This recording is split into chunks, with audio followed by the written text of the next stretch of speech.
तो आज की इस वीडियो में हम सभी देखने वाले हैं, चूँकि आप लोग को पता है कि मैंने सेल के बारे में आपको अच्छे से बता दिया है। सेल टॉपिक समाप्त हो चुका है।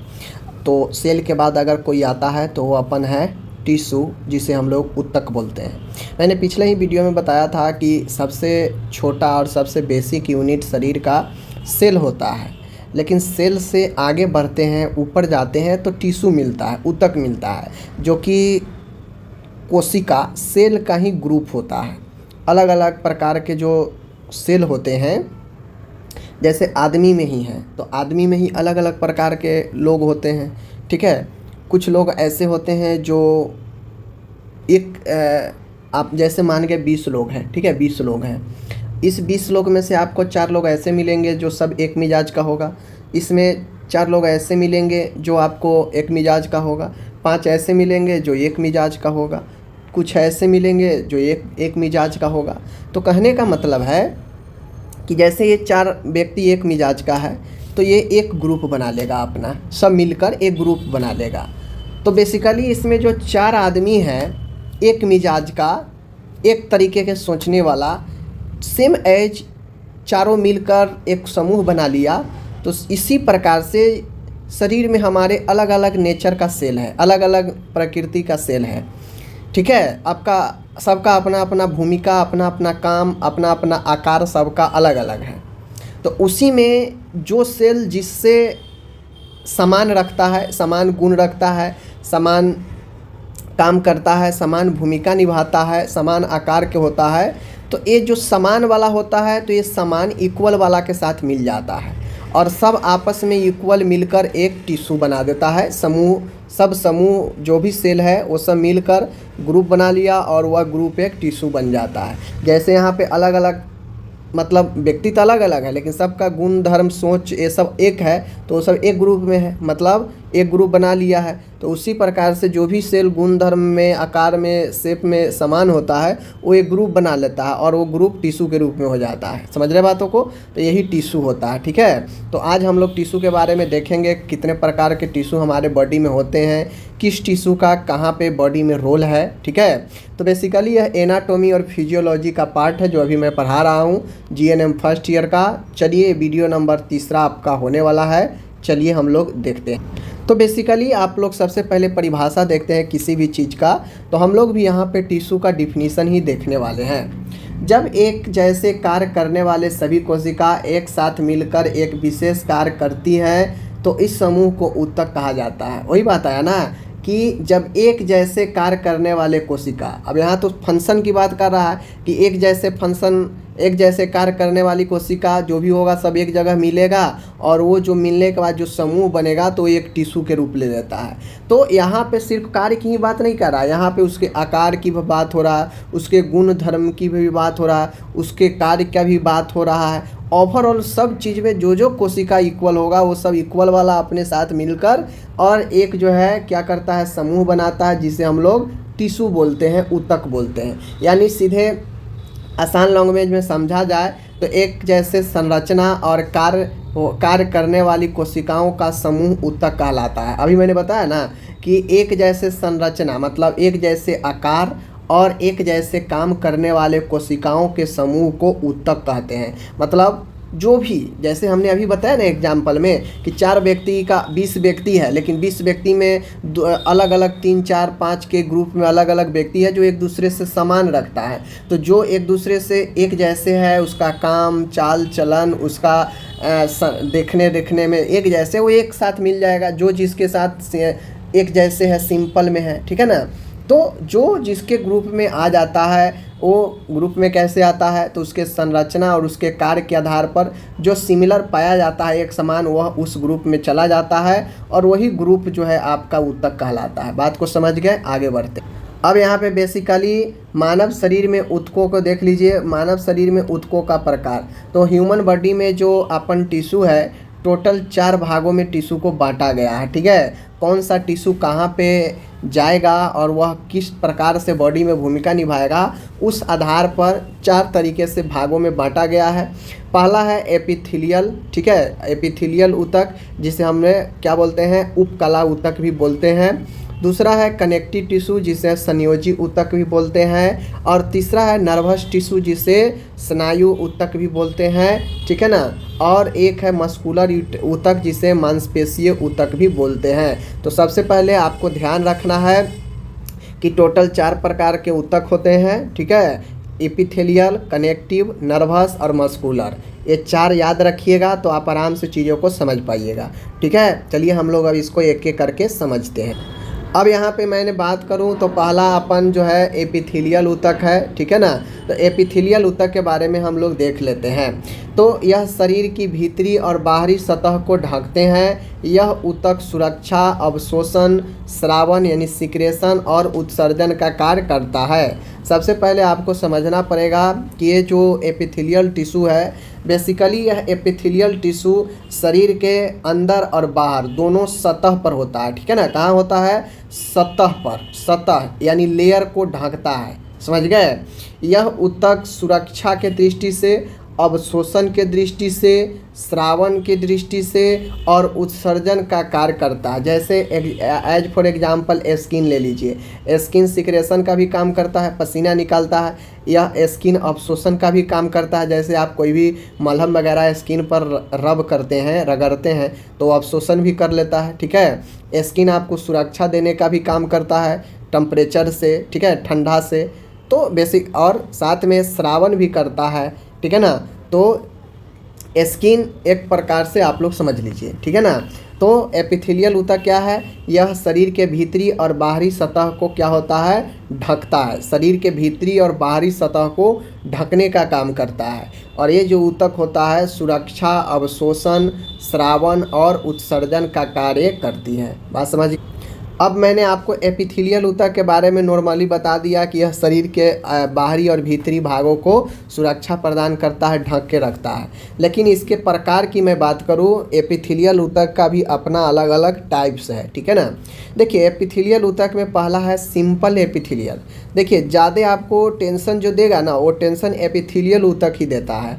इसमें थोड़ा सा चीज़ों को समझना है। बाकी मैं आपको आज बताऊंगा एकदम आसान तरीक़ा से, जो आपको ज़्यादा दिक्कत भी नहीं देगा। बात समझ गए। देखिए एपिथेलियल ऊतक के बारे में तो मेन समझ गए कि यह शरीर के आंतरिक और बाहरी भागों को क्या करता है?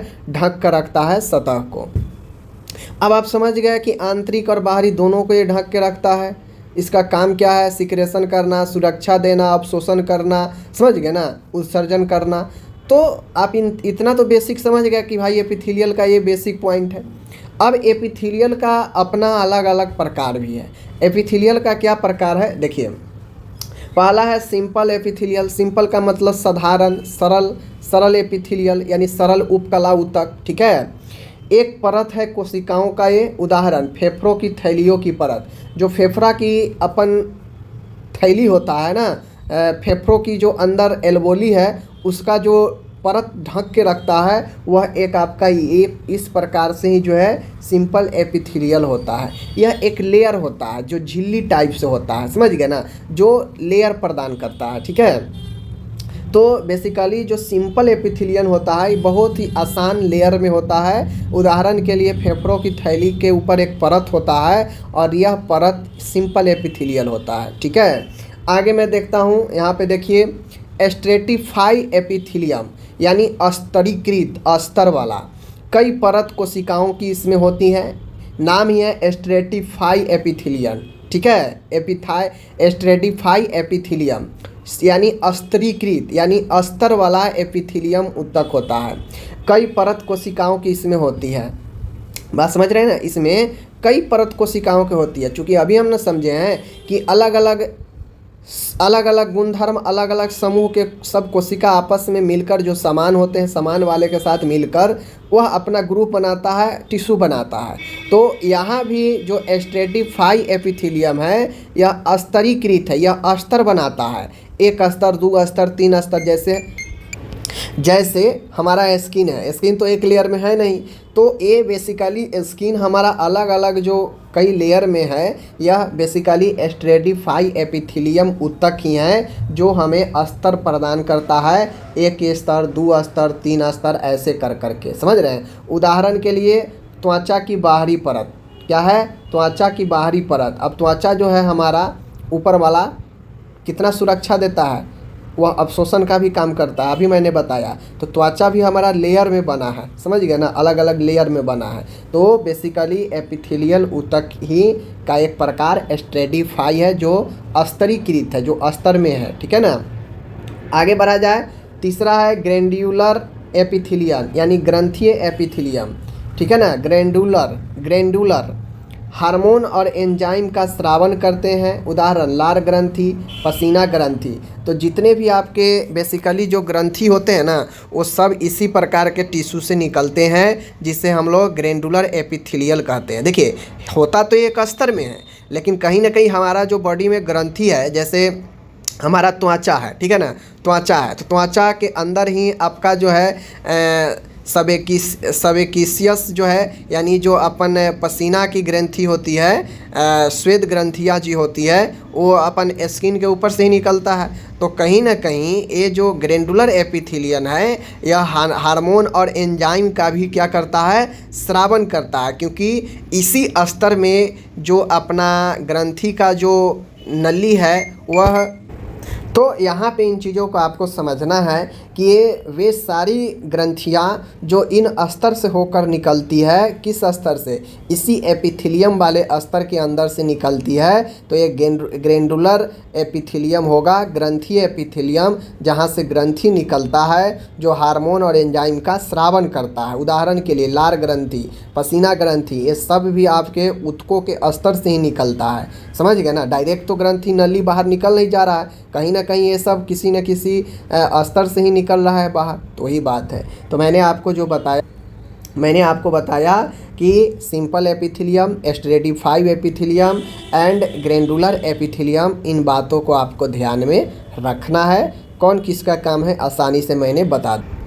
अब बात आती है कनेक्टिव टिश्यू की, संयोजी ऊतक की।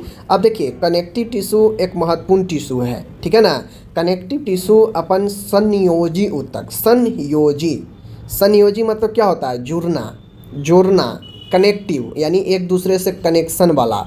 यह ऊतक शरीर के विभिन्न अंगों को जोड़ते हैं, सहारा देते हैं और उनकी सुरक्षा करते हैं। एपिथेलियम का काम है वह अस्तर प्रदान करना, ठीक है ना, अस्तर लेयर प्रदान करना, अलग अलग जगहों को सुरक्षा देता है, ढक के रखता है लेयर बना के। जहाँ जहाँ लेयर की आवश्यकता होगी सब जगह वह लेयर बना के रखता है। जैसे पेट में भी एक लेयर हमारा अंदर से है, तो वहाँ भी लेयर में एपिथेलियम काम में आता है, समझ गए। वहाँ भी तो हार्मोन सिक्रेशन होता है एक लेयर से। फेफड़ा के एल्बोली को चारों तरफ से लेयर दे के रखता है, ठीक है ना, या फेफड़ा को भी जो है कवर करके रखता है। आपको पता है ना, फेफड़ा को भी कवर करता है प्लूरा, पता है ना। उसी प्रकार से स्किन भी एक लेयर प्रदान करता है बॉडी को सुरक्षा। तो जहाँ लेयर की बात आएगी समझ जाइएगा यह एपिथेलियम टिश्यू है, समझ गए। भले वो सिंपल हो, स्ट्रेटिफाई हो या ग्रैंडुलर हो, वो बातें अलग है, लेकिन वो होगा कौन सा, आपका एपिथेलियन ऊतक ही। लेकिन जहाँ भी कनेक्शन की बात आ जाएगी, एक दूसरे से जुड़ने की बात आ जाएगी, तो वो जो होगा कनेक्टिव टिश्यू होगा। यह ऊतक शरीर के विभिन्न अंगों को जोड़ते हैं, मतलब जहाँ भी जोड़ने की बात आ जाएगी, ज्वाइंट की बात आ जाएगी, शरीर के अंगों को मिलाने की बात आ जाएगी, तो वहाँ पे कनेक्टिव टिश्यू काम करेगा। लेकिन जहाँ पे अस्तर की बात करेगी, जहाँ पे आपको जो है लेयर की बात होगी, तो वहाँ पे एपिथेलियन ऊतक आएगी और वह लेयर बाय लेयर चीज़ों को बनाता है, समझ गए। तो कनेक्शन की बात आ जाएगा, बॉडी पार्ट को जोड़ने का, हिस्सा को जोड़ कर बनने का, तो वहाँ पे कनेक्टिव टिश्यू का पार्ट आ जाएगा। अस्तर की बात आ जाएगी तो वहाँ पे एपिथेलियन टिश्यू की बात आ जाएगी, सीधा सी बात है, ठीक है। चलिए, यह ऊतक शरीर के विभिन्न अंगों को जोड़ता है। क्यों जोड़ता है भाई, क्योंकि यह कनेक्टिव टिश्यू नाम ही है, कनेक्ट करता है एक से दूसरे को। यह कनेक्ट करके सहारा देता है और उनकी सुरक्षा भी करता है, समझ गए। चलिए देखिए कैसे। अब इसका अलग अलग प्रकार है भाई, कनेक्टिव टिश्यू का अपना अलग अलग प्रकार है। क्या प्रकार है, पहला अपन ब्लड है। ब्लड एक क्या है, ब्लड एक क्या है, सब लोग पढ़े हैं। कनेक्टिव क्या है, ब्लड क्या है, ब्लड सब लोग को पता है कि यह एक तरल संयोजी ऊतक है। क्या है, ब्लड एक तरल संयोजी ऊतक है। इसमें आरबीसी भी है, डब्ल्यूबीसी है, प्लाज्मा भी है, ये सब सेल ही हैं। डब्ल्यूबीसी क्या है, सेल है। आरबीसी क्या है, सेल है। बात समझ रहे हैं ना। तो बेसिकली प्रमुख प्रकार रक्त है। रक्त जो है आपको देखने में ऐसे लगता है कि भाई ये जो है ये अपन जो है क्या है, सिर्फ और सिर्फ जो है लिक्विड फॉर्म में ही है, तरल फॉर्म में है। लेकिन एक्चुअल में ब्लड का लगभग जो ब्लड कार्पसल्स का भाग है 40 से 45% वह ठोस भाग होता है, कण के रूप में होता है। और वही कण जो है क्या है, ऊतक है। वही कण क्या है, ऊतक है, जो ब्लड में मौजूद होता है। तो तरल संयोजी ऊतक है, इसका काम है भाई कि यह पोषण करना, गैस परिवहन करना, बॉडी को सुरक्षा देना। तो ये तरल संयोजी ऊतक हमारा जो ब्लड है ये भी कनेक्शन होकर ही बना है, समझ गए। ब्लड में कोई अस्तर नहीं होता है, अगर अस्तर होता तो एपिथेलियल ऊतक हो जाता, लेकिन इसमें अस्तर नहीं होकर इसमें कनेक्शन होता है, इसमें जुड़ाव होता है, कनेक्शन होता है एक सेल दूसरे सेल से तीसरे सेल से, और ये सेल कनेक्टिव करके ऊतक बनाता है जो तरल संयोजी। अब तरल इसलिए कहा जाता है क्योंकि इसमें कुछ पार्ट तरल का भी होता है और कुछ पार्ट ठोस का होता है। जो ठोस होता है वही ऊतक होता है, जो तरल होता है लिक्विड हो जाता है, इसीलिए इसे तरल संयोजी ऊतक कहा जाता है। बात समझ रहे। जब मैं बात करूँ आगे की, तो आगे है अपन हड्डी, बोन। देखिए हड्डी भी आपका कनेक्टिव टिश्यू आता है, ठीक है। आपसे एग्जाम में पूछेगा कि भाई बताइए हड्डी किस प्रकार का ऊतक है, तो यह एक कनेक्टिव टिश्यू है, समझ गए। हड्डी भी एक दूसरे से मिल कर बना है, इसमें कोई लेयर नहीं होता। हड्डी में अपन लेयर नहीं होता, हड्डी कनेक्शन होता है, जुड़ कर बना होता है, ठीक है। तो यह कठोर संयोजी ऊतक होता है। हड्डी तो भाई हार्ड होता ही है। कार्य है शरीर को सहारा देना और आकार देना। तो कनेक्टिव टिश्यू का काम है बेसिकली शरीर को आकार देना, शरीर को सहारा देना, क्योंकि कनेक्टिव टिश्यू कहीं ना कहीं बॉडी को मजबूती प्रदान करता है कनेक्ट होकर। अब हड्डी नहीं रहेगा तो समझिए मांस का लोथरी हो जाएगा। तो हड्डी ज़रूरी है ना आकार के लिए, सहारा के लिए, मजबूती के लिए। तो बोन बेसिकली है कनेक्टिव, क्योंकि उसमें बहुत सारे सेल मिल कर कनेक्शन करके एक मजबूत हार्ड जो है ऊतक बना दिया है, जो बोन बन गया है, ठीक है। और बोन का काम ही होता है शरीर को सहारा देना और आकार देना, ठीक है। चलिए आगे बढ़िए। आगे अपन आता है कार्टिलेज उपास्थि। उपास्थि जो होता है लचीला संयोजी ऊतक है। जिस प्रकार से हड्डी एक कठोर है, उसी प्रकार से कार्टिलेज उपास्थि जो होता है यह आपका क्या होता है, लचीला होता है। अब जो उपास्थि होता है ना, यह बोन और मसल्स के बीच का एक जो है पार्ट होता है। बोन और मसल्स ज़्यादा वीक हो जाता है, ज़्यादा ये हो जाता है, हड्डी आपका ज़्यादा मजबूत हो जाता है। तो न कार्टिलेज ज़्यादा मजबूत होता है, न ज़्यादा ये कमज़ोर होता है, ये लचीला होता है, ठीक है, आसानी से मुड़ने वाला होता है। तो ये उपास्थि बेसिकली होता है किसका, संयोजी ऊतक का ही, ठीक है। ये लचीला संयोजी ऊतक इसे बोलते हैं। जैसे कान, नाक आदि में पाया जाता है। जहाँ जहाँ आसानी से आपका बॉडी पार्ट लचकने वाला हो, आपको महसूस होता हो कि ज़्यादा ये मांस की तरह कमज़ोर भी नहीं है, हड्डी की तरह मजबूत नहीं है, तो वो सारा जो है कार्टिलेज ही होता है। जैसे नाक जो है ज़्यादा हार्ड भी नहीं है, ज़्यादा वीक भी नहीं है। कान भी आपका ज़्यादा हार्ड भी नहीं है, मजबूत और ज़्यादा कमज़ोर भी नहीं है। तो इस टाइप से जो भी ऑर्गेन आपके बॉडी पार्ट में कार्टिलेज टाइप से है, ये सब जो है आपके किसके बने हैं, ये आपके कनेक्टिव टिश्यू का ही बना है। बात समझ गए। आगे मैं बात करूँ तो टेंडन और लिंगामेंट। टेंडन और लिंगामेंट जो आपको पता है कि जोड़ने का काम करता है। टेंडन मांसपेशियों को हड्डियों से जोड़ता है, लिंगामेंट हड्डियों को हड्डियों से जोड़ता है। तो बेसिकली मैंने पहले ही बता दिया है कि जो भी जोड़ने की बात होगी वह आपके कनेक्टिव टिश्यू ही होगा। तो लिंगामेंट और टेंडन का काम होता है मांस को हड्डियों से जोड़ता है, मांस को हड्डियों से जोड़ता है। जैसे हमारे बॉडी में हड्डी है, हड्डी के ऊपर मांस है, तो कहीं ना कहीं मांस हड्डी को जकड़ा हुआ है, तो मांस को हड्डी से जोड़ने का काम ये टेंडन करता है। और लिंगामेंट का काम है हड्डी से हड्डी को जोड़ता है। जहाँ जहाँ ज्वाइंट होगा वहाँ पे हड्डी को हड्डी से जोड़ने का काम लिंगामेंट करता है। बेसिकली दोनों काम कनेक्टिव टिश्यू के ही अंदर होता है, क्योंकि ये कनेक्ट कर रहा है, जोड़ रहा है। बात समझ गए। चलिए एडिपोज टिश्यू है, वसा ऊतक है, ऊर्जा संचयन और तापमान नियंत्रण। हमारे बॉडी पार्ट के अंदर स्किन के निचले लेयर जो वसा ऊतक है, फैटी टिश्यू है, जिसे एडिपोज टिश्यू भी कहते हैं। ये बेसिकली हमें क्या करता है, थोड़ा सा मोटा लेयर में होता है। तो यहाँ पे बेसिकली ये जो जितने भी स्पंजी टिश्यू होता है ना, स्पंजी टिश्यू, तो बेसिकली स्पंजी टिश्यू भी जो है आपको एक प्रकार से कहा जाए तो कनेक्टिव टिश्यू में ही आता है। ये ऊर्जा संचयन और तापमान नियंत्रण का काम करता है, जो हमें ज़्यादा गर्मी ज़्यादा ठंडी से बचाता है। तो बेसिकली यही फैटी टिश्यू ही हमको बचाता है, ठीक है ना। तो इन चीज़ों को ध्यान में आपको रखना है। ओके, देखिए मैं जितना आपको बता दिया इतना दिमाग में रखते हैं तो नॉलेज के लिए काफ़ी है। नॉलेज के लिए आपको जो है भर भर के लिखने की ज़रूरत नहीं होती। आप समझिए कि बॉडी में इसका क्या महत्व है, कहाँ कौन सा टिश्यू पाया जाता है। तो जैसे ही कनेक्शन की बात आ जाएगी, जहाँ पे कनेक्टिव की बात आ जाएगी कनेक्टिव टिश्यू, जहाँ पे लेयर की बात आ जाएगी कि चीज़ें लेयर में बनी है, तो वह पार्ट जो हो जाएगा एपिथेलियल टिश्यू का, ठीक है ना। तो इन सब चीज़ों को समझिए।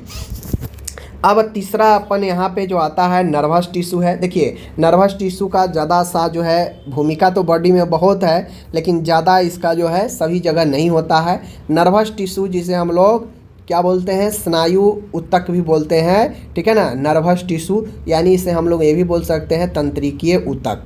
तंत्रिकीय ऊतक मतलब यह ऊतक मस्तिष्क, स्पाइनल और तंत्रिकाओं में पाया जाता है। इसका पूरे बॉडी में ही ज़रूरत भी नहीं है। यह नर्वस टिश्यू है, यह तंत्रिकीय टिश्यू है, तो यह ब्रेन और स्पाइनल जहाँ हमारा नर्वस सिस्टम है ना, वहीं पे ये पाया जाएगा, समझ गए। तो जैसे नर्वस सिस्टम कौन कौन सा है, ब्रेन है हमारा, स्पाइनल है हमारा, तो ब्रेन और स्पाइनल में ही ये टिश्यू पाया जाता है जिसे नर्वस टिश्यू बोलते हैं, ठीक है।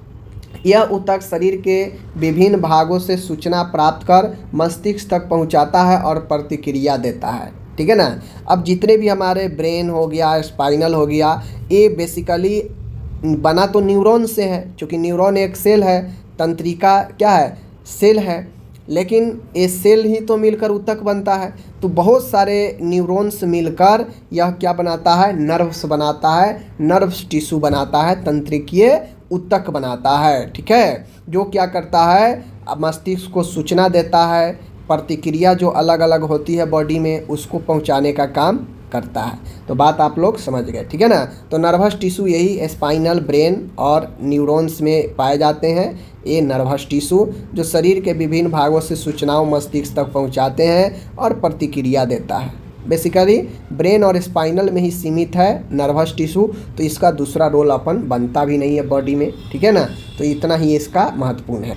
अब जैसा कि मैंने बताया, इसका मुख्य कोशिका, नर्वस टिश्यू का मुख्य कोशिका न्यूरॉन होता है। यह सूचनाओं को विद्युत संकेत के रूप में ब्रेन तक पहुंचाता है, स्पाइनल तक पहुंचाता है, तो वही न्यूरॉन ही इसका मुख्य कोशिका होता है। अब यहाँ पे इसका लास्ट आपको टिश्यू का बच गया मस्कुलर टिश्यू यानी मांसपेशीय टिश्यू। मांसपेशीय टिश्यू जो मस्कुलर टिश्यू होता है, यह नाम से स्पष्ट है, मांस वाला टिश्यू। यह ऊतक शरीर के गति के लिए जिम्मेदार होती है। अब मान गए आपके बॉडी में सिर्फ और सिर्फ हड्डी होता, सिर्फ और सिर्फ हड्डी का कनेक्शन होता, मांस नहीं होता, तो क्या सही से आप चल पाते, सही से किसी चीज़ को पकड़ पाते, मूवमेंट आपका सही से होता, नहीं होता। तो बेसिकली मांसपेशी बॉडी मूवमेंट, बॉडी के एक अच्छे शेप देने में भी भूमिका निभाता है, ठीक है ना। और कहीं ना कहीं ये भी मजबूती प्रदान करता है, क्योंकि जितना आप हड्डी से चीज़ों को उठा पाइएगा, सहारा तो देगा, लेकिन अगर मांस नहीं है तो हड्डी से ठीक ढंग से कोई चीज़ आप उठा भी नहीं सकते हैं। तो बेसिकली वही चीज़ें हैं कि मांसपेशी ऊतक जो है शरीर के गति मजबूती के लिए जिम्मेदार होता है, ये भी टिश्यू। अब ये भी है कि बहुत सारे सेल मिलकर ये टिश्यू बनाया है, तो इसका प्रकार में स्केलेटन मसल्स होता है। मैंने आपको सेल वाला में पढ़ाया था, सेल वाला में मैंने आपको पढ़ाया था। प्रकार में इसका है स्केलेटन मसल्स है, ठीक है ना, स्केलेटन मसल्स है, इच्छा अनुसार संचालित होता है। ये जो कंकालीय पेशी है, ये आपको क्या होता है, वॉलेंटियर है। आपसे एग्जाम में पूछेगा कि स्केलेटन मसल्स किस प्रकार का मसल्स है, तो यह एक ऐच्छिक मसल है, इच्छा के अनुसार चलता है, ठीक है ना। शरीर के गति में सहायता करता है, स्केलेटन मसल्स, ठीक है ना, कंकालीय मांसपेशी जो आपके कंकाल के ऊपर लगा हुआ है। तो यह आपके इच्छा के अनुसार चलता है, कंट्रोल होता है, ठीक। वहीं पे मैं बात करूँ, अब आ गया कार्डियक मसल्स। तो यह हृदय में पाई जाती है, हृदय के मसल्स में पाई जाती है। यह सतह चलने वाला होता है, इस पर व्यक्ति का कंट्रोल नहीं होता है। अगर व्यक्ति का कंट्रोल होता हृदय के ऊपर, हृदय के मसल्स के ऊपर, तो किसी को हार्ट अटैक आता नहीं आता। जैसे ही हार्ट अटैक आने वाला होता तो व्यक्ति अपना कंट्रोल से जो है उसको ठीक कर लेता। तो हार्ट अटैक क्यों आ जाता है? व्यक्ति उस पर कंट्रोल नहीं कर पाता है, ठीक है ना। तो हृदय कार्डियक मसल्स इनवॉलेंट्री होता है, अनैच्छिक होता है, ये अपनी इच्छा से काम करता है, आपकी इच्छा पर काम ये नहीं करता है, ठीक है। आगे है स्मूथ मसल्स। अब जो मस्कुलर टिश्यू का जो प्रकार है स्मूथ मसल्स है, यह आंतरिक भागों अंगों में पाई जाती है, इच्छा अनुसार संचालित नहीं होती है। ये भी आपको इच्छा अनुसार संचालित नहीं होती है। जहाँ जहाँ चिकनी सतह है, खासकर बॉडी के इंटरनल पार्ट में बहुत सारे स्मूथ जो है, जैसे पेट के अंदरूनी, आंत के अंदरूनी हिस्सा, ये सब चिकनी होता है। तो ये जहाँ जहाँ चिकनी होता है वहाँ वहाँ ये मसल्स पाया जाता है, और इसे हम लोग स्मूथ मसल्स कहते हैं। जो किसका बना होता है? जो बना होता है अभी मैंने बताया मस्कुलर टिश्यू का, ठीक है। ये सारे मसल्स वाला मैंने सेल में भी पढ़ाया था, तो वहाँ पे सेल का ही बात हुआ था, और सेल अकेला होता है, लेकिन टिश्यू बहुत सारे सेलों का समूह होता है। तो यहाँ भी वो सारा सेल मिलकर वही चिकना वाला सतह पर बनाएगा। बात समझ रहे हैं? तो स्मूथ मसल्स हो गया। तो इस प्रकार से मैंने अब इसका निष्कर्ष क्या निकला? तो देखिए, कंक्लूजन यही निकला, हम लोग जो भी ऊतक के बारे में पढ़े हैं कि ऊतक शरीर की मूलभूत संरचनात्मक और कार्यात्मक इकाई है। यह शरीर के विभिन्न कार्यों जैसे सुरक्षा, गति, संचार और समर्थन को सुनिश्चित करता है। जिस प्रकार से सेल हमारा सबसे छोटा यूनिट था, सबसे बेसिक था, उसी प्रकार से ऊतक भी जो है हमारे बॉडी के लिए काफ़ी महत्वपूर्ण होता है, क्योंकि सेल अकेला होगा और ऊतक बहुत सारे सेलों का समूह होगा। यही डिफरेंस है दोनों में। बात समझ गए? बाकी दोनों का काम जो होगा, दोनों के एक दूसरे के काम लगभग सिमिलर ही होता है, ठीक है। अब एक चीज़ आप लोग समझ लीजिए कि अलग अलग सेल जो है उसका स्ट्रक्चर कैसे होता है। बहुत लोग कहेंगे पिक्चर नहीं दिखाते हैं, पिक्चर देख लीजिए।